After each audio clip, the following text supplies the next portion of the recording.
The last train out of Black Hollow left in 1918. They called it the Mercy Run, 1 locomotive, 3 coaches, and a single flat car loaded with pine coffins.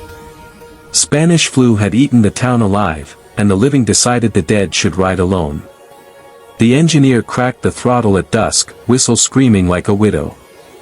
Then the trestle over Carcass Creek gave way. The whole thing, engine, coffins, and all, dropped 40 feet into black water and never surfaced. They dynamited the tunnel mouth the next spring. Poured concrete. Hung a sign, "Do not revive." The sign rusted. The concrete cracked. Kids still dared each other to walk the old right-of-way at night, but nobody ever found the tunnel. Until tonight. I found it because the GPS died and the moon showed me the scar, 2 parallel lines of gravel punched through the pines like a healed wound. My phone lit the sign, half buried in moss. Black Hollow and Western. Mercy Run, do not board. The rails were still there, black and wet, gleaming like fresh stitches. A single coach waited in the dark, windows blind with soot. No engine. No cars ahead or behind. Just one coach, doors yawning. I stepped up. The floorboard sighed under my boots, warm, as if the car had been sunbaking all day. Lanterns hung from the ceiling, already lit, flames the color of old bruises. Seats faced forward, every one occupied by a passenger in Sunday best. They looked freshly pressed. They looked asleep. I walked the aisle. Their heads turned, slow, following the sound of my breathing. No one opened their eyes. Their hands rested on hymnals bound in black leather. I smelled lilies left too long in a sick room. At the front, the conductor's booth was empty except for a brass ticket punch and a ledger. The top page was blank until I leaned over it. Then ink bled upward, forming words in my own handwriting. One way. No return. Punch here. The punch hung from a red cord. I told myself I was dreaming. My fingers closed around the handle anyway. Cold metal kissed my palm like a mouth. Behind me, every passenger exhaled at once. A sound like wind through coffins. I turned. Their eyes were open now, pale and filmed, the color of pond water. The nearest reached for me.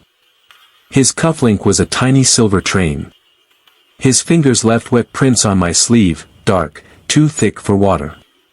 The coach lurched. Not forward, down. The floor tilted, gentle as a cradle. Lanterns swung, painting the walls with slow, sick circles.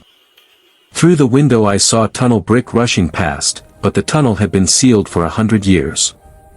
I ran for the door. It was gone.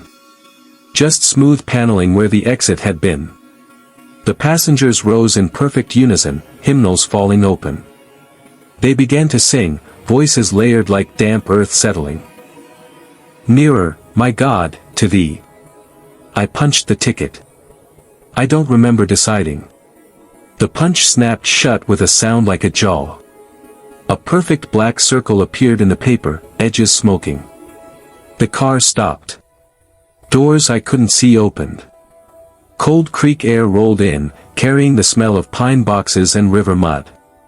The passengers sat again, eyes closing, heads bowing as if for prayer. The coach was empty except for me and one new occupant. A seat near the back now held a boy in modern jeans and a hoodie.